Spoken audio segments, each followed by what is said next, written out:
ئێمە دنیایەکی خەیاڵی دروست ناکەین تا لە واقع ڕابکەین، بەڵکو دنیایەکی خەیاڵی دروست دەکەین تا تیایدا بژین. خانمە نووسەری ئەمریکایی لیندا باری وا دەڵێت لە ئەمریکاوە سڵاوتان لێبێت. شاد بینەوە بە دیدارتان. زایڵی داهێنانی ئەم هەفتەیەش لێو ڕێژە لە کەڤاڵی ڕەنگاڵی. تا دێ کۆمەڵگەی ئەفریقایی لە جیهاندا بڵاو دەبنەوە و تا دێ مۆزیک و سەما و گۆرانی ئەفریقاییش پتر نێوبانگ و هەواداریان لە جیهاندا لە زیادبووندایە و پەرەیان بە بازاڕی موزیک و فەرهەنگی ئەفریقایی داوە. میوزیکەکانی پۆپ لە ئەفریقاوە دەگاتە شەپۆلی رادیۆکانی شوێنە دوورەکان وەک واشنگتن دیسی. خۆشترین گۆرانی لای من گۆرانی The Follow You واتە شوێن تۆ دەکەوم. بەڵێ. ئەوان بە ئەفرۆپۆپ ناسراون. ئەو چەشنە مۆسیقایە کە جاران لە بازنەی ئەفریقادا بوو، بەڵام سەرنجی ڕۆژ ئاواشی بۆ لای خۆی ڕاکێشە. لە ڕاستیدا ئەوەی زۆر گرنگە ئێمە بیبینین هونەرمەندەکانن. بەردەوام لە بەخشی رادیۆی نیویۆرک و دیسی و ئێزگای رادیۆی ئایۆوا بەخش دەکرێت. لە ڕاستیدا خەڵک بەرەو ئەو چەشنە میوزیکە دەڕوات. ئەفرۆبیت لەم چەند ساڵی دواییدا پەرەسەندنێکی زۆری بەخۆیەوە بینی لەو گۆرانیانەی کە هاوکاری هەردوو بەری ئەتلانتیک لەخۆ دەگرێت لەگەڵ هونەرمەندانی ئەمریکی ناودار وەک کریس براون و دارکی و هەروەها ئەڕیگراس. ریسیکات ئۆکتی شارەزای کلتوری دەڵێت، بەڵام ئەم هونەرمەندانە پێویست نییە ستایشەکان بۆ ئەوان بن. ئەو هونەرمەندانە هەمیشە گوێگری خۆیان هەبووە، تەنانەت ئەگەر تۆ بۆرنابۆی بیت یاخۆت یەمی ئەلەدی یان هاوشێوەی وەک ئەوان لە کاتێکدا نایجیریەکان لە سەرانسەری جیهان هەن، بۆیە مۆسیقاکە هەمیشە لەگەڵ خەڵکدا دەگوازرێتەوە. ئەستێری بەناوبانگی ئەفرۆپۆپی کامیرۆنی سالاتیل دەڵێت کارکردن لەگەڵ هونەرمەندان لەسەر شاشە مانای ئەوەیە تاقیکردنەوەیەک دەبێت بۆ ناوداری جیهانی. گوتنەوەی هەمان گۆرانی لەگەڵ بیانسێ و فەڕێل ویلیەمس مانای وایە خەڵکێکی زیاتر تەماشامان دەکەن. زۆربەی خەڵک زیاتر سەیری هونەرمەند ساڵاتیل دەکەن ئاخۆکیە و چۆن لەو ئەلبۆمەدا دەردەکەوێت. هونەرمەندانی ئەفریقا بە دوای ئەوەدا دەگەڕێن دەست بەسەر بازارە نوێکاندا بگرن. وڵاتانی ئەفریقا پێویستیان بە برەودان بە بەرهەمی میوزیکی تایبەت بەخۆیان هەیە. پێویستە ژێرخانی هونەریمان پتەوتر بێت وەک هەموو بەرهەمەکانی مۆسیقی ئەفریقایی بەگشتی. مانای وایە هونەرمەندەکان هەموو بەهرەکانیان بۆ شوێنی تر دەبن. چەندین ئەکتەری ئەفریقایی ڕێکەوتنیان لەگەڵ ناودارانی ئەمریکیدا واژۆ کردووە. میوزیکژنی نایجیریایی ئایس برێکسڵم دەڵێت ئەمە لەبەر ئەوەیە چونکە جیهان تامەزرۆی وەرگرتنی چێژی میوزیکی ڕەسەنی ئەفریقایە. ئەوان ئەو ناوەڕۆکە خۆجێیان دەوێت چونکە ئەوە نییە کە ئەوان لێرە دەستیان دەکەوێت. ئێمە پێویستە ئەفریقایان پێ بدەین، نایجیریان پێ بدەین، پێویستە کۆلتورەکەمانیان پێ بدەین. بۆیە بە دڵنیایەوە ئەوە گرنگە کە ئێمە پەیوەست بین بە مۆزیک و بە کۆلتورەکەمانەوە. هەروەها بازرگانی گەشە دەکات بە هێنانی هەواداران لە دەرەوەی سنوورەکانی ئەفریقاوە. گەیشتینە کەنەدا. کۆکردنەوەی یاریەکانی سێرک و ئەنیمەیشن و یاری دیجیتال پێکرا لە پرۆژەیەکی هونەری ناوازەدا لە کەنەدا کۆمەڵێک بەرهەمی بەتوانە و جیاوازیان پێشکەش کرد. مۆنتریال شارە کەنەدیەکە پاڵەوانێتی سێرکی مەزنی جیهانی لێرە نمایش دەکرێت. سێرکی دۆ سۆلای واتە دووبارە خەیاڵ سازکردنەوەی سێرک ئەم جارە بەرهەمە دەوڵەمەندەکانی ئەنیمەیشن و یاریە ڤیدۆیەکان لە شاری کوبێک نمایش دەکرێت. لە شارۆچکە کەناراویە دێرینەکە لە نێوان پردەزە بەلاحەکەی سەر ڕووباری ساندۆرنس و فێریسوێڵ دوو هەرەمی نامۆی سپی بوونەتە لووتکەی هەرەبەرزی سەدەی 21. ئەمە بەشێکە لە دوایمین گەیلێبەرتی کە دامەزرێنەرەکەی سێرکۆ دو سۆلیلە پاژەوەی کە کۆمپانیەکەی فرۆشت بەوە بەرهەمێنانی چاینی و ئەمریکایەکان لە ساڵی 2015دا دەستیان کرد بە پرۆژەیەکی نوێ بە ناوی ڕێدمون واتە مانگی سوور. ئەم کەمپانیا لە پشت ئەو هەرەمە نامۆیانەوە بوو PY1 کە نمایشەکە یاریە پاڵەوان بازیەکانی ئاوێتە کردووە بە شێوازگەرە ماڵتی میدیایەکان کە پێک ڕازیندوێتی و ژیان بەخشە و تیشکە لەیزەرەکانیش شکاندنەوەیان بە گۆشەی 360 پلە تێکڕا کاریگەریکی تایبەتیان هەبوو. لە نووسین و دەرهێنانی کۆمەڵی هونەری مۆنتریال بە ناوی حەوپەنجەکان کە قوڵ دەبێتەوە بە ناو دنیابینی هونەرمەندی هۆڵندی هێرۆنیمۆس بۆش و تابلۆ هەرە بەنێوبانگەکانی دەژێنێتەوە لە ڕێگەی ئەنیمەیشن و وێنە جوڵاوە دیجیتەڵیەکانەوە و پەخشکردنی لە شاشەیەکی زۆر گەورەوە لەگەڵ نمایشە پاڵەوان بازەکاندا. شارەکە میوانداری چەندین چالاکی گەورەی ساڵانی فەرهەنگیان کردووە وەک ڤیستیڤاڵی ساڵانی جازی مۆنتریال و ڤیستیڤاڵی کۆمێدی بە ناوی تەنها بۆ پێکەنین کە بوونەتە هۆی ڕاکێشانی چەندین هونەرمەند کە بوونەتە هاوکاری ئەم شوێنە بۆ ئەوەی ببێتە سنتەرێکی جیهانی لە بوارەکانی داهێنان و هەروەها بەرهەمهێنانیش. بەڕاستی کێشەکەم ئەوە بوو من نەمدەزانی چی لە خۆم بکەم. ئەم جەنگە لە مندا هەیە و تازە سەری هەڵداوە. ئەم جەنگە پاڵەوانەکەی خۆم و دیلەکەی خۆم و تاوانبارەکەی خۆمم براوە و سزادەرەکەشی هەر خۆمم. تۆ لە نێو ئەم پردبوونانەدا چۆن دەتوانی هەڵبێی بۆ دەرەوەی خۆت لە زمانی شەرۆی شمقارەوە ڕۆمانی پەرتگا. ڕێباز مەجید بۆ زایاڵا ڕۆژ بۆ دیدەنی ڕۆمان نووس و هەڵبەستوان ئەنوەری ڕەشی ئەوڵا. بۆ من لە دوجارە ئەزمموی ڕۆمان هیچ نەبوو جگە لە هێنانە قسە و هێنانە گۆی ئەو منفایی کە زمانی من تیاژی خەیاڵەکانی من تایە چۆنڵێ سەرهەڵیان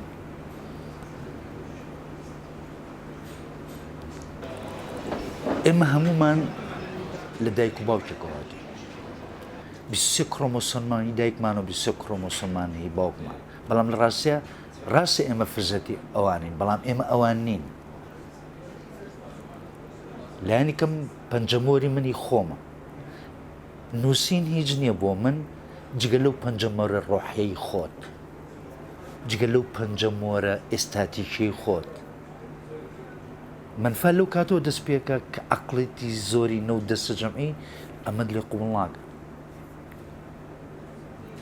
چکە کە تووتی خۆمم یابی بە قەشمەرجار یا ئەبیتە جێی چی ئەبیتە جێی سەرسامی بەڵام زۆر جار جەبری اجتماعی حەقی پێ نایە تۆ تەنانەت مارەسەی وەختیاری خۆش بکەیت بۆیە کە داوا لێکەن ئاوا بنووسە ئاوا بیرکەرەوە ئاوا داڕێژ و نازانم چی و تا دوای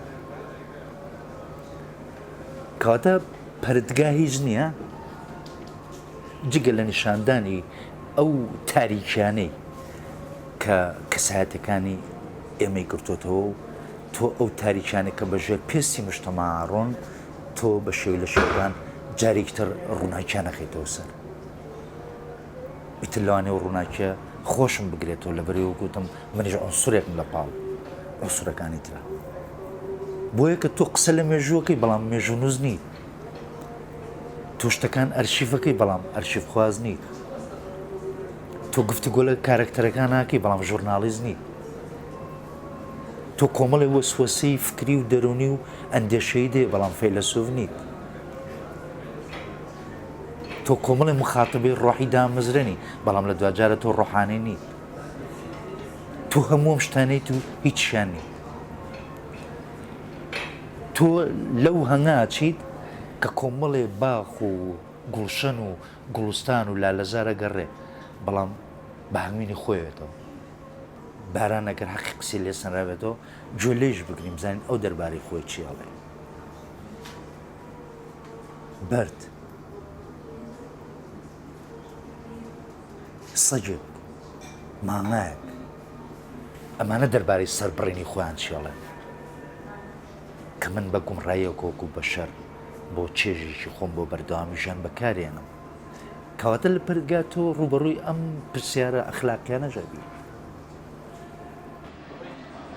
هەندێک پێیان وایە سەما تەنها هونەرە هەشە پێی وایە سەما تەنها بابەتێکی فەرهەنگی و نەریتی ملەتە جیاوازەکانە هەندێک لە ئاینەکانیش پێیان وایە سەما حرامە بەڵام سەما چارەسەری دەرونی و ڕۆحی و جەستەیشە پەیامنێری دەنگی ئەمریکا سەردانی جۆلیای کرد لە لۆس ئەنجلس جولیا ڤێشنەپۆلسکی دەبێژە هەر لەڤەک واتەیەکە خۆ هەیە دەمێ جولیا گوهداریە موزیکێ دکە ئەو سەمایە دکە داک و سترێسا خۆ کێم بکە ئەو بڤێڕەیە هەستن خۆ دەردەخینە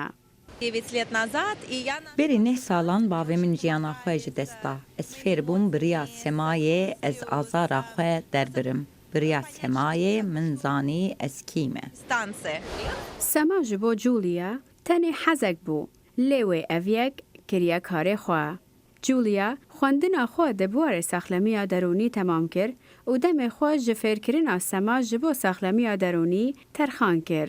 Wê cihê herî ciwan helbijar ji bo fêrkirina semayê, ew jî li ser deryayê li bajarê Los Angeles li wîlayeta Kalîforniya. Em bi qulî li ser peyvendiya lêvandina cesteyê li gel hest dixwînin. Em fêr dibin biriya semayê azarên xwe ji bîr bikin. Em bi vê riyê çîroka zehmetiyên xwe dibêjin. Her roja duşemê carna bi sadan kes diçin derya û sema dikin. Korsên rahênanê yên Julia tenê bi $20 e. Lê eger kesek perê wan nebe, ew dikarin bi bê pare derbas bin. Li korsên Julia, DJyekê taybet heye ku mûzîkê lê dide û bejdarbûyên vê korsê dikarin bi rêya headphonan guhdarî bikin û sema bikin. I feel free. I feel open. I feel as though Ez hez bi azadiyê dikem. Ez hez dikem ne aramiya min namîne. Gelek caran xelek dê nevêrê dikene girî demê semakirinê da. It feels ceremonial. Free, I guess. Ez dibêjim ez hez bê azadiyê dikem. Hestek pir xweş e. Demê xelk li wan temaşe dike, yek dibêje ku ew bê mûzîk sema dikin. Mûzîk jen û DJ Dave Kim dibêje ew gelekî dilxweş e bi vî karî, ji ber ku mûzîk alîkariya wî kir ku azarin xwe ji bîr bike. Berî sê salan celta li min da girêkek xwînê di mejiyê min de bû. Aliyê min yê rastî pûç bû. Min pir zehmetî kişand da ku karibim pêwendiyan nav mejî û destê xwe yê rastî de bikim. Julia korsên xwe her wisa li cihên kesin bi temen vekiriye da ku hez bi tenyayê nekin. Julia dide zanîn ku sema ne tenê ji bo şahiyan e, lê ji bo her demê ne û her kesekî ra ye.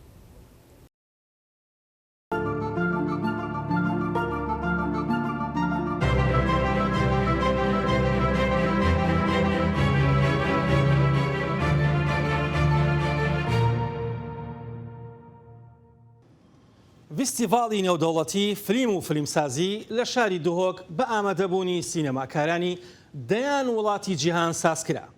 هەمەڕەنگی ئەم فیستیڤاڵە یەکێکە لە سیما دیارەکانی. سەلام باڵایی بۆ زایاڵە سەردانی ئەو فیستیڤاڵی بۆ کردن.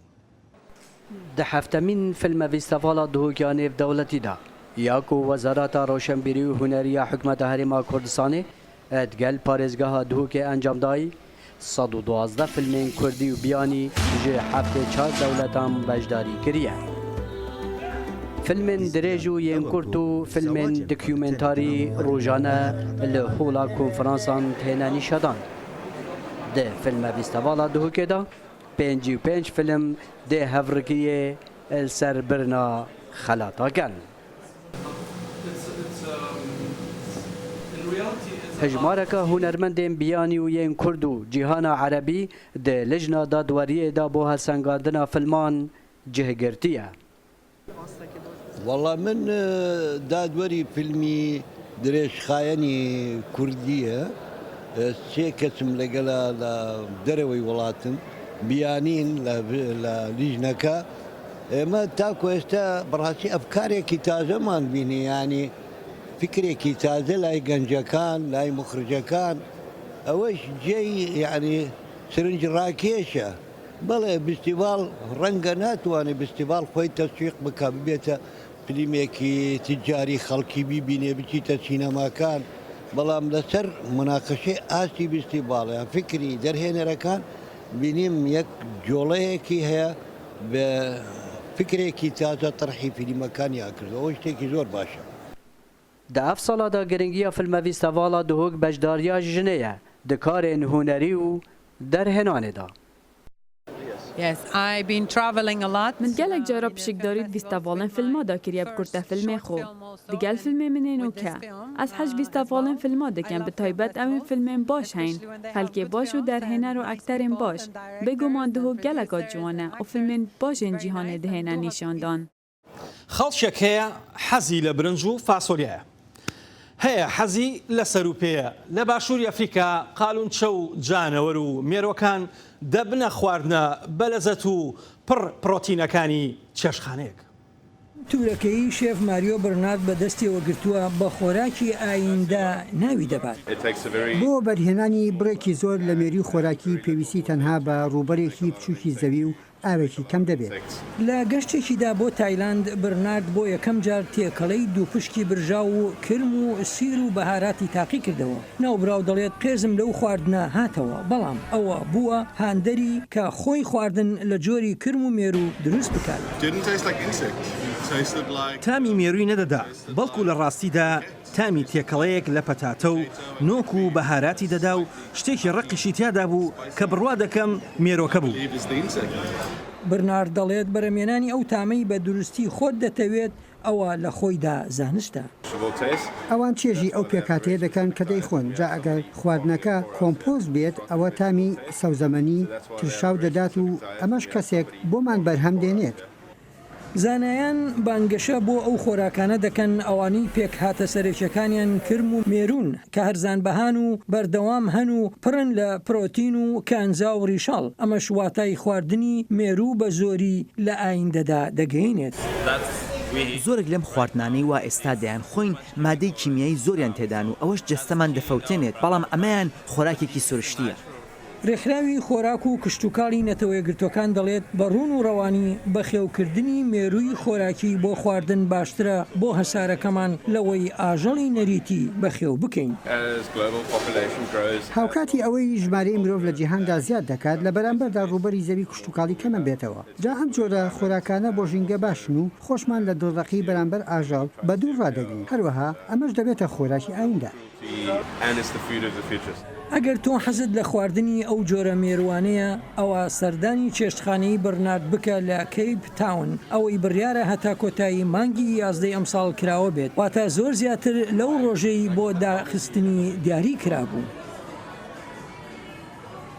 وا بژی وەک ئەوەی سبەینێ دەمری، بەڵام فێر بە وەک ئەوەی بۆ هەتایە دەژیت. باوکی ڕۆحی ناتوند و تیژی گاندی وا دەڵێت. بەرەو باشوور، بەرەو ئەفریقا، بەرەو هونەر و نمایشی ڕەنگاڵەیەکانی هونەرمەندانی سەر شەقامەکان و هەزاران کەس لە شارە کەناراویەکە لە جێمستاون لە گانا بەشداریان لەم فیستیڤاڵەدا کردووە. هەزاران کەس لە ناوچەکانی دەوروبەری شارە کەناراویەکەی گاناوە واتە شارۆچکەی جێمستاونەوە ڕژاونەتە سەر شەقامەکان بۆ سەردانیکردنی هونەری پاگا لە فیستیڤاڵی نۆڤێنا ئێدیسۆن چالاوود. شەقامەکان گۆڕاون بۆ نمایشێکی جیهانی، وێنە کێشەکان و هونەرمەندەکان هەستاون بە نەخشاندنی کارە هونەریەکان و نمایشکردنی کارەکانیان بۆ ئەوەی ببێتە نمایشگەیەک بۆ خەڵک.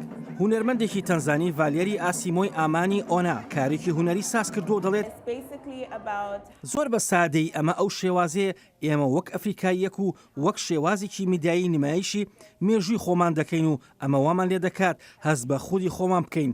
من خوازیار بووم وێنایەکی ئەفریقا بنەخشێنین وەک بوونەوەریشی باڵا و ڕۆحی کە زیاتر بتوانێت وەک کەسایەتێکی خوداوەند بێت. تیتەی وێنەکەش دەڵێت منم کارم 3 ساڵ لەمەوە بەر دروست کردووە. لە ساڵی 2016دا و ناوم لێنا دەرچوون لە نەهامەتی کە ئیلهام بەخشە و نامەوێت هیچی لەبارەوە بڵێم. خەڵکارێکن خاوەنی کارامەیین ئەمە دیارەکە بۆ ئەوان کەسیان نییە، مەبەستم ئەوەیە ڕۆشنایی بخەمە سەر ئەوان. بە زمانی خۆجەیی چاڵەوود واتە لێگەڕێبات تێپەڕێت. مەبەستدەی کۆکردنەوەی خەڵکی زیاترە لە شێوازگەرێکی جیاوازی هونەری بۆ تێپەڕاندنی سنوورەکانی داهێنان و نوێکردنەوەی شوێنە گشتیەکان. لە ساڵی 2011دا خەڵاتێک تەرخانکرا بۆ متمانە بەخشین بە کۆنسرێدۆ وەک شوێنگەیەکی فەرەنگی لە ئەفریقای ناوەڕاستدا. تەنها بە یەک مۆم دەتوانیت هەزاران مۆم داگیرسێنیت. تەمەنی ئەو مۆمەش کەم نابێتەوە. بەختەوەریش هەرگیز کەم نابێتەوە بە هاوبەشیکردن لەگەڵ ئەوانی دیکەدا. بوودا وا دەڵێت. لە کۆریای باشوور جەژنی سوپاسگوزاری بۆ ئاژەڵەکانی باخچەی ئاژەڵان سازکرا و هەرچی میوەی بەتامە پاندا و فیلەکان خواردیان.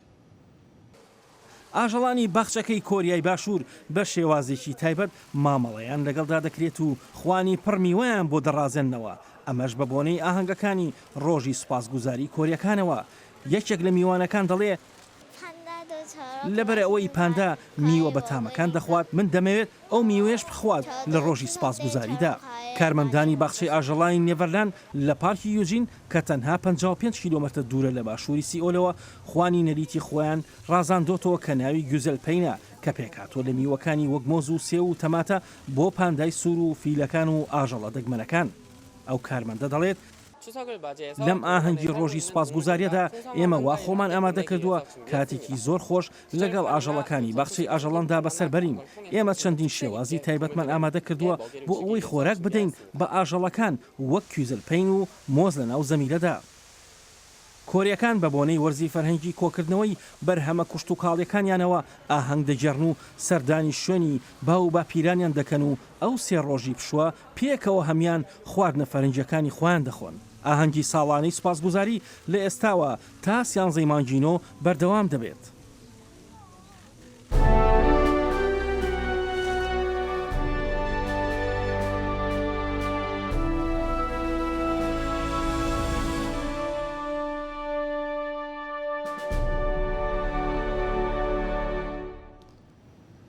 گروپێکی ژیان دۆست و شەیدای خوێندنەوە و کتێب پرۆژەیەکی جوان و جیاواز لە شاری هەڵەبجە دروست دەکەن و بۆتە جێی دڵخۆشی و پەیوەندێکی زیندوو لە نێوان خوێنەراندا.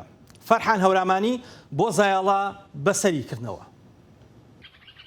کتێبخانەکە بە شێوەیەکی خۆبەخش لە ژینگەیەکی پاک و ئارامدا خراوەتە بەردەم خوێنەران و ئەو کەسانەی سەردانی باخی گشتی هەڵەبجە دەکەن بۆ ئەوەی لەگەڵ کتێبەکاندا کاتەکانی خۆیان بەسەربەرن. ئەتەکرێت لە هەڵەبجەشە یان خۆ لە کوردستانە کارێکی لەو جۆرە هەبێت ئەوەی لە هەڵەبجەوە دەتوانین دەست پێ بکەین کە ئەوەی کتێبخانەیەک لەسەر متمانە دامەزرابێت و لە شوێنێکی گشتیا بێت کە بە ئاسانی خەڵک دەستی بە کتێب بگات و ئەم بۆی ئەم بیرۆکەیەماندانە ئەم بیرۆکەش بە شێوازێک کە بتوانێت لە هەموو بتوان لە وەرزە جیاوازەکانیشە هەر کتێبی تیابێت وەک خوێنەر دەستی بە کتێب بگات. نووسەران و خوێنەران بە بەخشینی کتێب بە کتێبخانەکە خۆشحاڵی خۆیان دەربڕی. داواکاریش بوون کتێبخانەکە بکرێتە کۆشکێکی تایبەت بە خوێندنەوە و لەسەر جەم باخچەکانی هەڵەبجە دابنرێت. ئەم پرۆژەیە هەرچەندە بچووکە بەڵام پرۆژەیەکی زۆر گەورەیە بۆ هەڵەبجە. ئەمە کتێب و خوێنەر و کتێب بەیەک ئاشناکە و هەم شوێنێکیشە ینی گەنج زۆر ڕووی تێیەکە و هیوادارم من هیوام ئەوەیەک یعنی ئەم پرۆژەیە سەرەتایەک بێ یعنی چی دارێک لەم باخی گشتیا هەیە هەموو کتێبخانێکی بچووکی پێوە بێت ینی هەر شوێنێک لێرەیە. خوێنەرێک کە سەرخاڵی خوێنەوەی کتێب بوو دەڵێ سۆشیال میدیا بۆشایەکی گەورەی دروست کردووە لە نێوان خوێنەران و کتێبدا. پێویستە ئەو بۆشاییە پڕ بکرێتەوە. طبیعی وەریگرین کە کتێب لەوێ ڕەنگە بفەوتێ ڕەنگە بدڕێ ڕەنگە خەسار ببێت. ئێمە ئامانجمان ئەوە بێت کە کتێب ئاشناکەینەوە بە خەڵکی. ئەکرێ ئەمڕۆ 50 کتێبی تایە هەفتەیەکی تر 25 کتێبی مابێتەوە بەڵام ڕۆشنبیر و نووسەران و قەڵەم بەدەست و خوێنەواران بەردەوام تەخسی ئەو کتێبخانانە بکەن. بنمونە من ئەو کتێبانی کە ئەمڕۆ وەکو دیاری پێشکەشم کردووە ئەو کتێبانن کە لەلایەن برای بەڕێز و خۆشەویستمان کاڵەتی فاتح فەرەجەوە پێشکەشی خوێنرانی هەڵەبجە کرابوو من وەکو خۆم دوایی خوێندونمەتەوە حەزەکەم لێرە داینێم خەڵک ئەوە بۆکسێکە لە کتێبەکانی بەڕێزیان کە ئەتوانین لێرە خەڵک بخوێنێتەوە و جیلی تازە بە تایبەتی ئاشنا بێ بە بابەتی ئەنفال. لەگەڵ بوونی ژمارەیە کتێبخانەی حکومی و تایبەت لە پارێزگاکەدا بەڵام کەمبوونەوەی خوێنەر باسێکی جددی زۆربەی ڕووناکبیران و خوێنەرانە دەخوازن لە ڕێگەی بیرۆکەی لەم جۆرانەوە تاکەکان زیاتر ئاشنای خوێنەوە بکرێن. فەرحان هەورامانی دەنگی ئەمریکا هەڵەبجە. چەندین ساڵە ئەم دوورگە جوانی جیهان بێنازە بەڵام کۆمەڵگە ڕەسەنەکانی ئەو ناوچەیە تیونی کرانەوەن بەڕووی جیهاندا و سەرنجی گەشتیارەکان بەلای بەهەشتەکەی خۆیاندا ڕادەکێشن.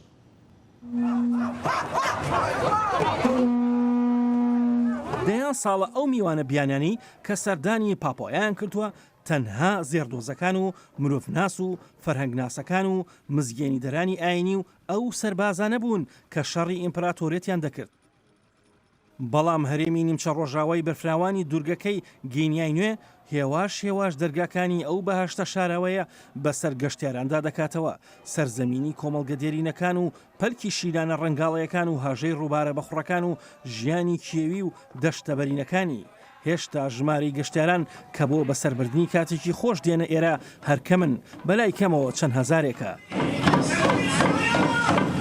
لێوڕێژ بە ژیانێکی کێوی سەرسوڕهێنەر هەروەها پاوا بۆتە ڕاکێشەری دڵخوازانی سروشت و زانایانی باڵندەناسی دێن بۆ ئێرە و دەگەڕێن بە دوای باڵندەی بەهەشت و کۆکتاو.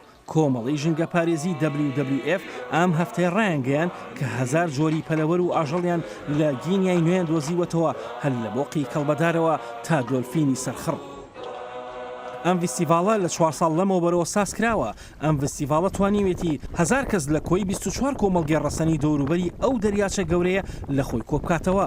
کۆرسی فێرخوازەکان بە یەک دەنگ ئەو گۆرانیە دەڵێنەوە کە دەڵێت من خەڵکی پاپوام خاوەنی پێستێکی ئەسمەر و قژێکی لولم. پاپوا بەهەشتی ئەم سەرزەمینەیە. پاولۆ کۆلێ ڕۆمانوس دەڵێت نووسین واتە هاوەئەنگی پێکەوەی بابەت و ڕوانین و ڕوانگەکان. تێکرا بەشێکن لە دۆخێکی مرۆیی زیندوو.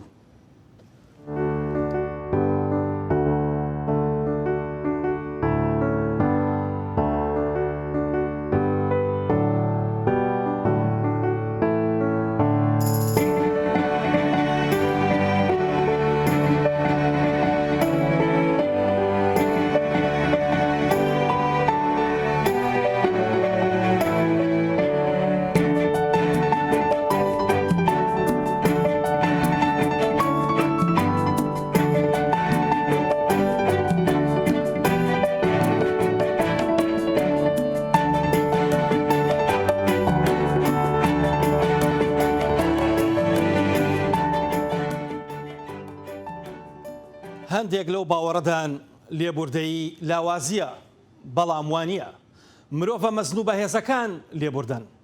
نووسەر و فلیمسازی ئەمریکایی تیدی جاکسن وا دەڵێت تازایەڵێکی دیکە لێوڕێژ لە جوانی و جیاوازیەکانی جیهان بەنیازی دیدار ماڵەوە.